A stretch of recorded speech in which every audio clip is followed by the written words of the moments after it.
My Weirder School, Book Number 4. Mr. Burke is Berserk.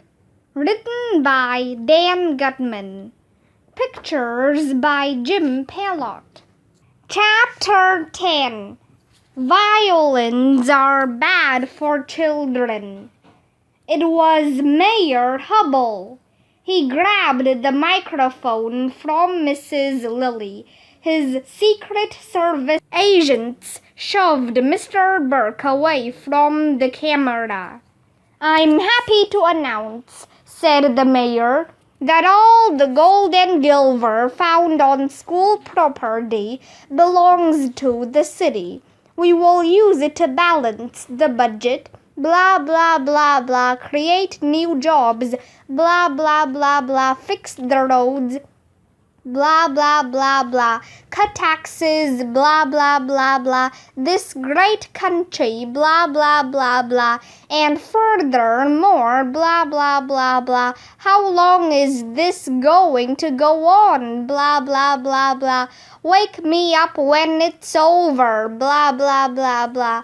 He yammered on for about 1,100,000 hours. I thought I was gonna die of old age. In conclusion, the mayor finally said, "Vote for me on election day. Thank you." Mrs. Lilly and the Channel 7 guys turned off their camera, packed up their gear, and drove away. "Okay, the show's over," said Mayor Hubble. "Everybody go home now. I'll take care of this Gilbert. And all you teachers, get back to class. You should be ashamed of yourselves." The Secret Service agents started to load the bags of gold and silver into the trunk of Mayor Hubble's limo. The teachers were sad. They had worked really hard to dig up the gold and silver. Now Mayor Hubble was taking it away. We wouldn't be able to fix up the school. We wouldn't be able to bring back the art and music programs. We wouldn't have any toilet paper. Bummer in the summer. This was the worst thing to happen since TV turn-off week. We all started walking back into school. That's when the most amazing thing in the history of the world happened.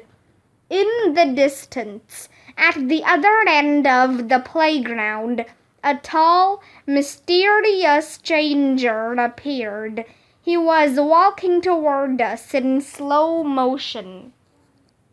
And he was bald. It was Mr. Klutz. "Mr. Klutz! Mr. Klutz! Mr. Klutz!" In case you were wondering, everybody was shouting Mr. Klutz. He stopped about 20 feet from Mayor Hubble. "Klutz," said the mayor, "what in blazes are you doing here?" "They let me out of principal camp early," said Mr. Klutz. "The jig is up, Mayor. Give us back that gold and silver. It doesn't belong to you." "Who's gonna make me?" the mayor asked. "Ooh," everybody said. "I reckon I am," said Mr. Klutz, "because you're getting too big for your britches." "Ooh, smile when you say that," said the mayor. Mayor Hubble looked at Mr. Klutz. Mr. Klutz looked at Mayor Hubble. All the kids and teachers were looking at Mr. Klutz and Mayor Hubble. Nobody was saying anything. A tumbleweed rolled by.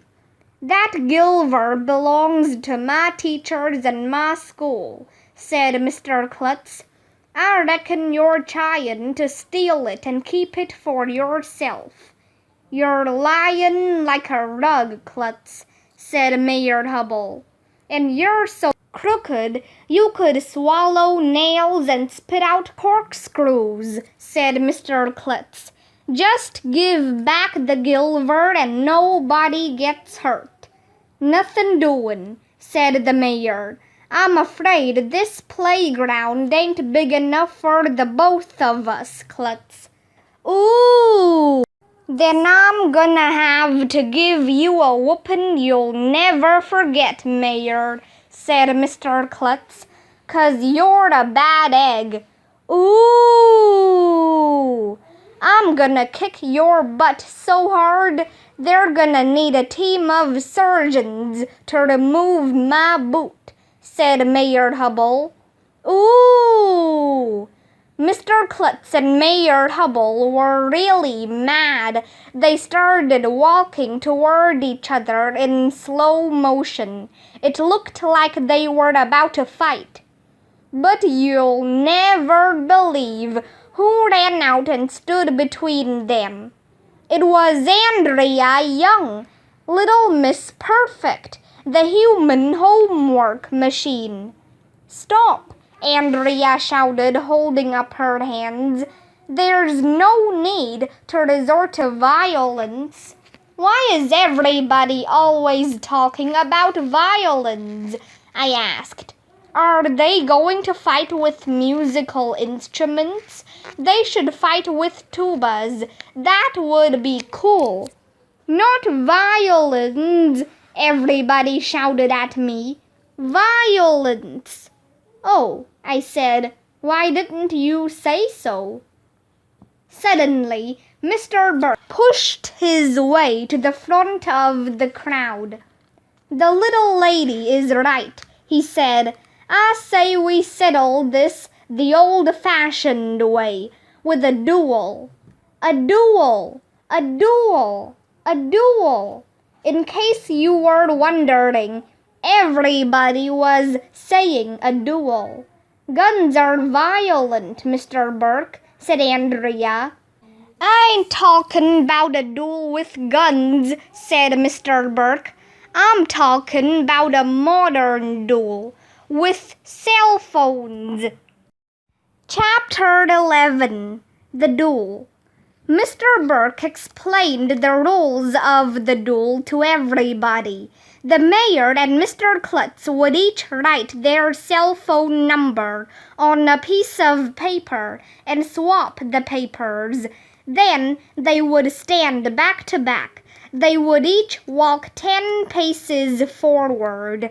Then they would turn around, grab their cell phones and dial each other's number as fast as possible. Whichever cell phone rang first would be the loser. The other one would get to keep all the gold and silver.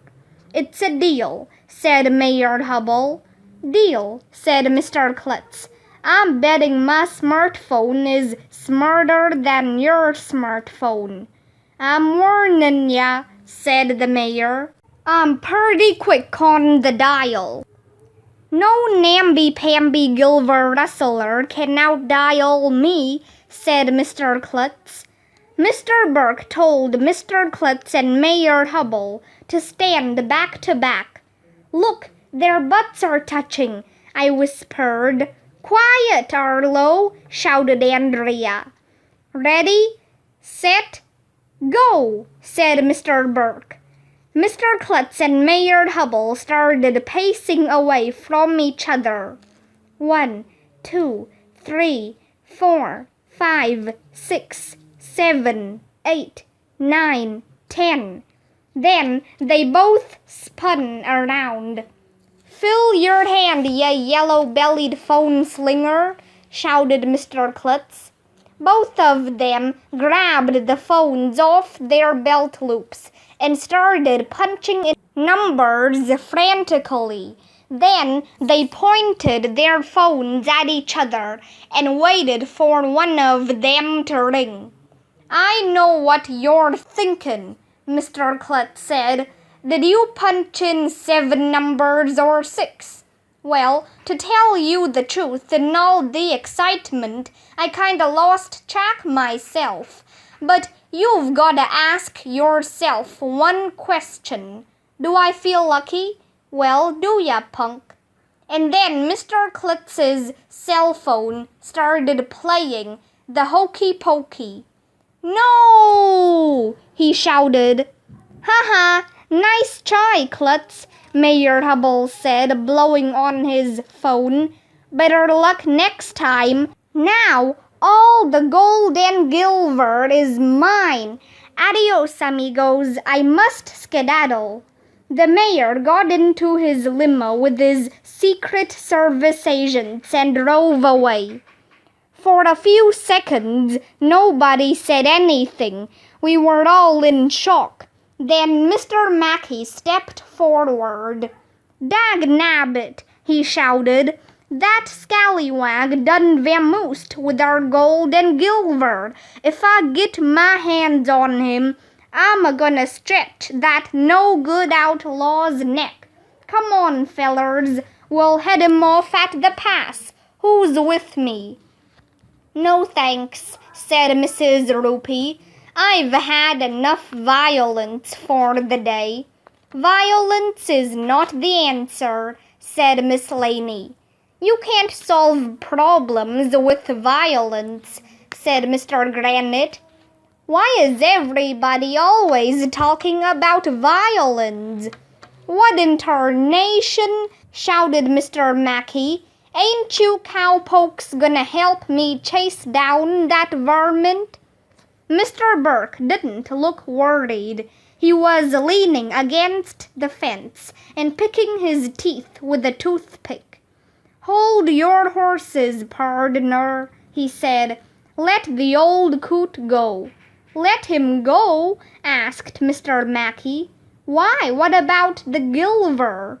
Silver? Said Mr. Burke. Ain't no such thing as silver. I made that stuff up. Silver, just shiny pieces of glass I scattered around the playground. What about the gold? Asked Mr. Mackey. Painted rocks, said Mr. Burke. They ain't worth a plugged nickel. So you planned all this, Mr. Burke? Asked Mr. Klutz. Why? Oh, I figured the mayor don't care a lick about balancin' no budget, he said. He just wants to get rid of stuff he don't like. Art, music, teachers, schools. So I planted that gold and silver in the playground. I figured it was only a matter of time before that greedy bunco artist would try to snatch it. The cops'll pick him up soon enough. Well, that's pretty much what happened. The police tracked Mayor Hubble down and took him to jail. Maybe he'll be there for the rest of his life. Maybe we'll raise enough money to bring back the art and music programs. Maybe all the men will shave their beards and stop saying yee-haw. Maybe everybody will stop talking about violins. Maybe they'll turn the water fountains back on and put toilet paper in the bathrooms again. Maybe we'll get the monkey bars back from Rent-A-Monkey Bars. Maybe the teachers will get to keep the hot tub that isn't in the teacher's lounge. Maybe Mr. Klutz and Mr. Burke will fight on the seesaws. Maybe I'll become a principal and toast marshmallows. Maybe cannibal zombies will come out of the Underground Railroad and eat our brains. Maybe there will be a TV channel that shows nothing but stuff being blown up all day long. Maybe they'll be able to fill the big hole in the playground. But it won't be easy, pardner.